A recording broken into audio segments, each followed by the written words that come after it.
2 தீமோத்தேயு 3ஆம் அதிகாரம் 1:7 வாசிப்போம். 2 தீமோத்தேயு 3ஆம் அதிகாரம் 1 முதல் 7. மேலும் கடைசி நாட்களில் கொடிய காலங்கள் வரும் என்று அறிவாயாக. எப்படியெனில் மனுஷர்கள் தற்பிரியர்களாயும் பணப்பிரியர்களாயும் வீம்புக்காரர்களாயும் அகந்தையுள்ளவர்களாயும் தூஷிக்கிறவர்களாயும் தாய் தகப்பன்மார்களுக்கு கீழ்ப்படியாதவர்களுமாயும் நன்றி அறியாதவர்களுமாயும் பரிசுத்தம் இல்லாதவர்களுமாயும் சுபாவத்திலே அன்பே இல்லாதவர்களாயும் அட்ஜஸ்ட்மெண்ட் இல்ல இணங்காதவர்களுமாயும் அவதூறு சொல்லுகிறவர்களுமாயும் இச்சை அடக்கத்தை உடையவர்களாய் இல்லாமலும் இருப்பார்கள். அடுத்து கொடுமை உள்ளவர்களாய் இருப்பார்கள். நல்லோரை பகைக்கிறவர்களாய் இருப்பார்கள். துரோகிகளாக இருப்பார்கள். துணிகரம் உள்ளவர்களாய் இருப்பார்கள். இருமாப்புள்ளவர்களாய் இருப்பார்கள். தேவனுக்கு பிரியமாய் இல்லாமல் சுகபோக பிரியமாய் இருக்கிறவர்களாய் இருப்பார்கள். தேவ பக்தியின் வேஷத்தை தரித்து அதன் பலனை மறுதலிக்கிறவர்களுமாய் இருப்பார்கள். இப்படிப்பட்டவர்களை விட்டு விலகு. எவ்வளவு குணாதிசயங்கள் பாருங்க. போற்றக்கூடிய குணாதிசயங்கள் அல்ல, சீ சீ என்று அருவருக்கத்தக்கதான குணாதிசயங்கள் இவ்வளவும் இருக்கிறது. இவர்களை விட்டு விலகே. அது சித்தப்பா இருந்தாலும் பெரியப்பா இருந்தாலும் அண்ணானாலும் தம்பியானாலும் அண்ணியா இருந்தாலும் சொந்தமாக இருந்தாலும் விலகிருங்க. அது ஊழியக்காரனாக இருந்தாலும் விலகிருங்க. இதுதான் சத்தியம். அவை ஜாக்கிரதையாக விசுவாசத்தை நீங்கள் தக்க வைத்துக் கொள்ள வேண்டும். 5000 ரூபாய் இருக்கிறது என்று சொன்னால் எத்தனை முறை மடியில் அந்த பணத்தை வச்சுட்டு தடவி தடவி பார்ப்பீங்க. பீரோவில் 1 லட்சம் ரூபா வைத்திருந்தால் உங்களுக்கு தூக்கம் வருமா? அது இருக்கோ இல்லையோ என்று எண்ணத்திலே தூக்கமே போயிருமே. ஆனால் விசுவாசம் உனக்குள்ள இருக்கா இல்லையா என்று உன்னால பார்க்க முடிகிறதா? சோதித்து பார்க்க முடிகிறதா? உனக்குள்ள எந்த அளவிற்கு விசுவாசம் துளிர் விடுகிறது என்று நீ அறிந்து கொள்கிறாயா? மூடனாய் இராதே, முட்டாளாய் இராதீர்கள், புத்திசாலியாக இருங்க. என்னுடைய புத்தகத்தின் மூலம் நிறைய பேரை சந்தித்திருக்கிறேன். எல்லாமே அபூர்வமானவர்கள் தான். அருமனையைச் சேர்ந்த அருமனை நான் இடத்த சொல்லுவேன் சாட்சி எப்போவுமே. அதனால தான் அந்த சபையில் ஆளே வராதது. ஏன்னா அடுத்து நம்ம பேரையும் சொல்லிடுவான்னு நினச்சிட்டு அடுத்த ஆளும் வர மாட்டாங்க. அதைப்படி கவலைப்படலை. என் கர்த்தரை மகிமைப்படுத்துவதே என் வேலை. உச்சமாக கையை தட்டுங்க. அவர் இங்கே மேடையில் எதை சொல்லுகிறாரோ அதை நான் சொல்லுவேன். அருமனையைச் சேர்ந்த ஒரு சகோதரி கன்னியாகுமரியில் போகிற வழியில் ஒரு வந்திக்கு சபை சிபிஎம் சபையில் அந்த மகள் அங்கே பணியாற்றுகிறார்கள். நாங்கள் கன்னியாகுமரி மாவட்டத்தில் கன்னியாகுமரி கடற்கரையில் ஒரு அகஸ்டின் சிவகுமார்னு நினைக்கிறேன், ரைட், அவருடைய கன்வென்ஷன் நடக்கிறது. நாங்கள் கன்வென்ஷன்லாம் பார்க்க போக மாட்டோம். மொத்த புத்தகத்தையும் சுருட்டி கொண்டு போய் அங்கே கொடுத்துட்டு வருவோம். முதல் பகையாளிகளே அங்குள்ள கிறிஸ்தவர்களாக தான் இருப்பார்கள். இந்த 25 வருஷ ஊழியத்தில் பிஜேபிக்காரை தடுத்தது கோவை மாவட்டத்தில் மட்டும்தான். அதுவும் ஒரு நேரம் மட்டும்தான். அடுத்து பெரும்பங்கு தடுத்ததும் ஊழியக்காரங்க தான் தடுத்திருக்காங்க. அதையும் தாண்டி தான் நாங்கள் புத்தகத்தை நாங்கள் கொடுக்குறோம். ஆனால் அன்று எந்த தடையும் இல்லை. ஏன்னா நாங்கள் மீனவ மக்கள் இருக்கிற ஏரியா. புத்தகத்தை கொடுத்து விட்டு நாங்கள் திரும்பி வந்தோம். மறுநாள் காலையில் அந்த சகோதரி பேசுகிறாள், என் ஊர் அருமனை தான்.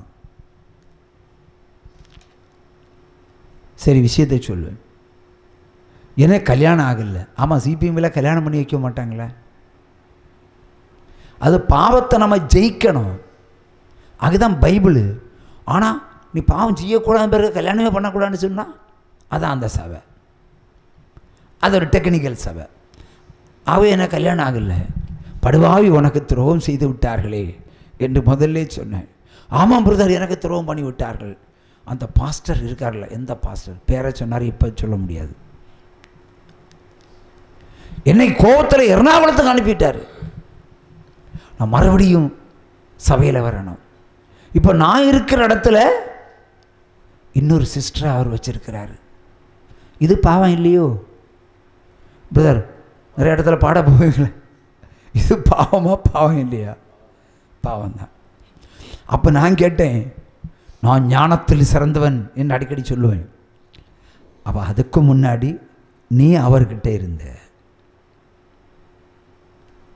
இப்போ ஒன்று அவர் எர்ணாகுளத்தை அனுப்பிட்டு இன்னொருத்தையும் வச்சிருக்கிறாரு. புளிச்சு போயிருக்கோம் இல்லை? கேட்டால் சிபிஎம். ஒழுங்கா போய் கல்யாணம் பண்ணி செட்டில் ஆயிரு,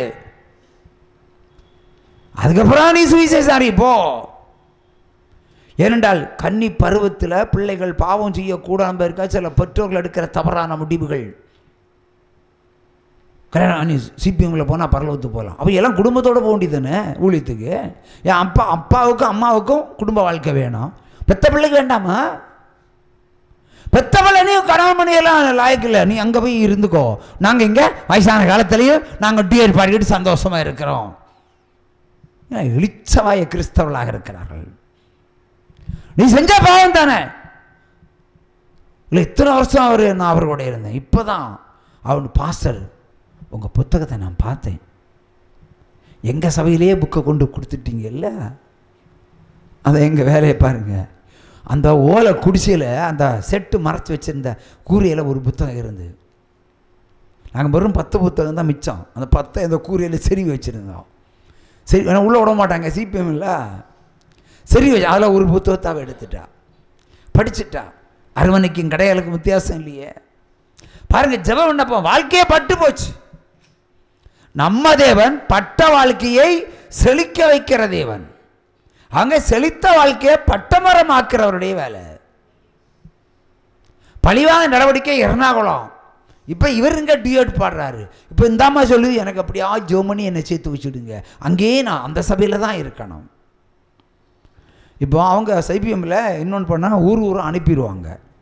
இப்போ என்னை அதுக்கு அனுப்புறதில்லை, வீட்டுக்கே அனுப்பிட்டாங்க. கேட்டால் அவர் ஒரு பெட்டிஷன் எழுதி கொடுத்துட்டாராம், சஸ்பெண்ட் பண்ணி வீட்டிலே இருன்னு. இப்போ நான் வீட்டில் வந்து உட்கார்ந்துருக்கிறேன். இதுதான் சம்பவம். பாருங்க, பிசாசானவன் உள்ளத்தையும் உடலையும் எப்படியெல்லாம் வஞ்சிக்கிறான். ஒரு புத்தகம் ஒரு ஆத்துமாவுடைய பாவத்தை அறுக்கிறது, வேற அறுக்கிறது. வேற நச்சதை கொண்டு போவீங்க, செய்தி கேட்பீங்க, திரும்பி போவீங்க, அப்படியே போவீங்க. ஆனால் புத்தகத்தை படிக்கிறவன் ஃபோனை அதை பண்ணுவான், அவன் ரட்சிக்கப்படுவான், அவன் மீட்கப்படுவான், அவன் விடுதலையாக்கப்படுவான். என்னுடைய ஊழியத்தில் இதுதான் திட்டமே, அதுதான். யார் வந்தாலும் முதல்ல எல்லோருக்கும் சொல்ல மாட்டார், சிலருக்கு சொல்லிடுவார். செஞ்சா கீழ்ப்படியணும், பொருத்தனை செலுத்தி தான் முடியும். பொருத்தனை என்பது என் பாக்கெட்டில் வைக்கிறது இல்லை, சுவிசேஷம் அறிவிக்கிறது. நீங்களாக செய்ய வேண்டிய வேலையை உங்களை தான் புஷ் பண்ணி அனுப்புகிறேன், அவ்வளோதான். ஆனால் கர்த்தர் சொல்லும்போது தான் சொல்லுவேன். கர்த்தர் சொல்லாமல் இந்த நாவை திறந்து எந்த புத்தகத்தையும் அடிக்க நான் சொல்கிறதும் இல்லை. உற்சாகமாக கையை தட்டலாம். அல்லேலூயா. அவை சுவிசேஷம் அறிவிக்கிறதுனால மிகப்பெரிய விடுதலை உங்களுக்கு வருகிறது, மறைமுகமாகவும் வருகிறது. அந்த சிபிஎம் பொண்ணை ஆண்டவர் அந்த புத்தகத்தின் மூலம் சந்திக்கிறார். 3ஆவது நாள் ஜெபம் பண்ணுறாங்க. பாஸ்டர் உங்கள் சபைக்கு வரட்டுமா? அடுத்த கொஸ்டின், நோ, உன் அம்மா அப்பாட்ட சொல்லி கல்யாணம் பண்ணி 2 பிள்ளையை பத்து, அதுக்கப்புறம் நீ வா, உனக்கு ஊழியத்தில் இடம் இருக்கிறது. உற்சாகமா கையை தட்டுங்க. இதான் இந்த ஊழியம். அல்லேலூயா. ஆகதான் நின்று ஒத்தகை செஞ்சுட்டு இருக்கிறேன். உற்சாகமா கையை தட்டி, சிங்கக்கேவியோ சூளை நெருப்போ அவர் என்னை காத்திடுவார். சிங்கக்கேவியோ சூளை நெருப்போ அவர் என்னை காத்திடுவார். அவரே அவரே சிங்கக்கேவியோ சூளை நெருப்ப. அல்லேலூயா அல்லேலூயா அதிசயம் செய்திடுவார். ஏசாயா 10ஆம் அதிகாரம் 23வது வசனம். தேசத்திற்கு மகாபெரிய அழிவு. வாசி. ஏசாயா 10ஆம் அதிகாரம். சேனைகளின் கர்த்தராகிய ஆண்டவர் தேசத்திற்குள் எங்கும் தீர்மானிக்கப்பட்ட அழிவை வரச் செய்வார். திரும்பபடி. சேனைகளின் கர்த்தராகிய ஆண்டவர் தேசத்திற்குள் எங்கும் தீர்மானிக்கப்பட்ட அழிவை கொண்டு வருவார். திரும்பவும். சேனைகளின் கர்த்தராகிய ஆண்டவர் தேசத்திற்குள் எங்கும் தீர்மானிக்கப்பட்ட அழிவுகளை கொண்டு வருவார். கையை தட்டி வரவேற்கலாமா? ஹல்லேலூயா. ஆகவே இப்பேற்பட்ட அழிவுகள் வரும் பொழுதெல்லாம் நாம் உயிரோடு இருக்க வேண்டுமானால் பாவம் நம்மை விட்டு அகன்று போக வேண்டும். ஹல்லேலூயா.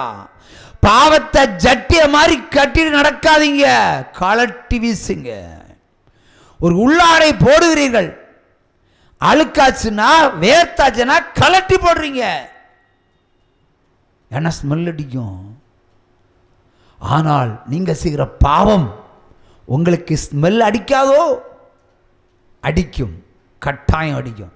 அது ஆண்டவருக்கே அடிக்கிறது. அவை பாவத்தை கலட்டி வீசுவதற்கு நான் எழுதின ஒரு பாடலை இப்பொழுது நண்பர் அவர்கள் பாடுவார்கள். ஆமென்.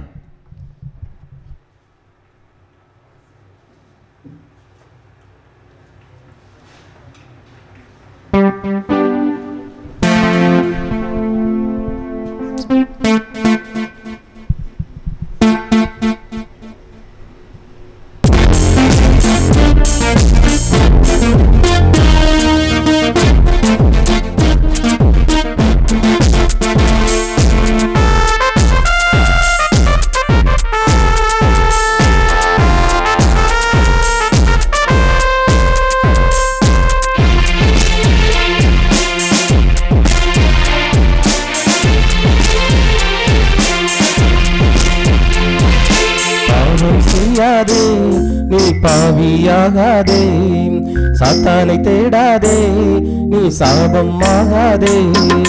இச்சை கொள்ளாதே, நீ இனியும் சாகாதே. இச்சை கொள்ளாதே, நீ இனியும் சாகாதே. இயேசுவை நீ தேடு, பரலோகம் நாடு. இயேசுவை நீ தேடு, பரலோகம் நாடு. பாவம் செய்யாதே, நீ பாவியாகாதே.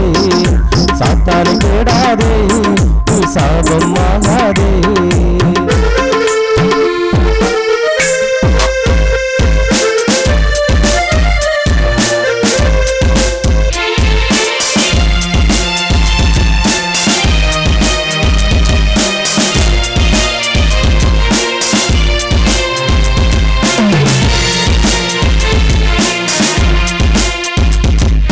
பாவம் செய்ய தூண்டுகின்ற பயணம் செய்யாதே.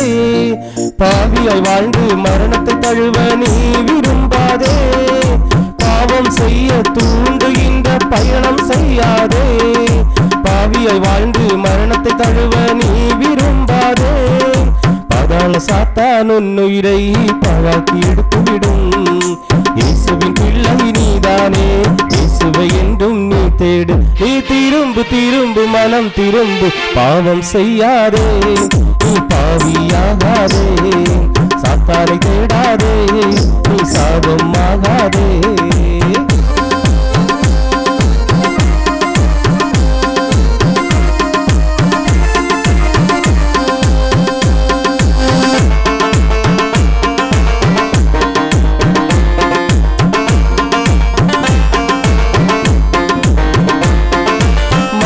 செய்ய ஓடுகின்ற தீங்கை செய்யாதே.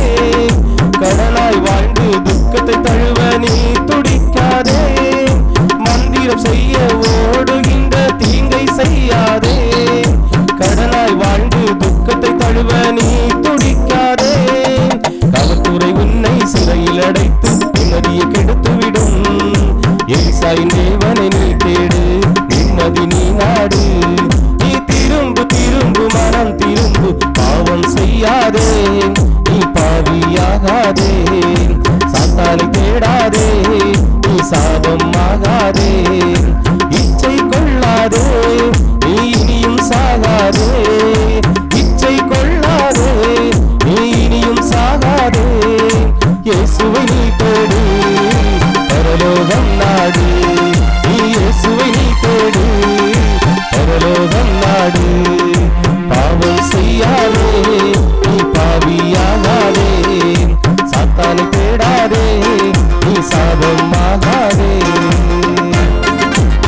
ஹல்லேலூயா, ஹல்லேலூயா, ஹல்லேலூயா.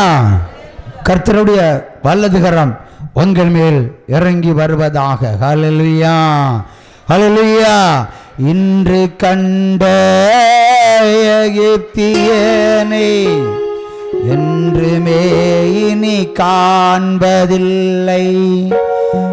இன்று கண்ட எகிப்தியனை என்றுமே இனி காண்பதில்லை. இஸ்ரவேலை காக்கும் தேவன் உறங்கவில்லை, தூங்கவில்லை.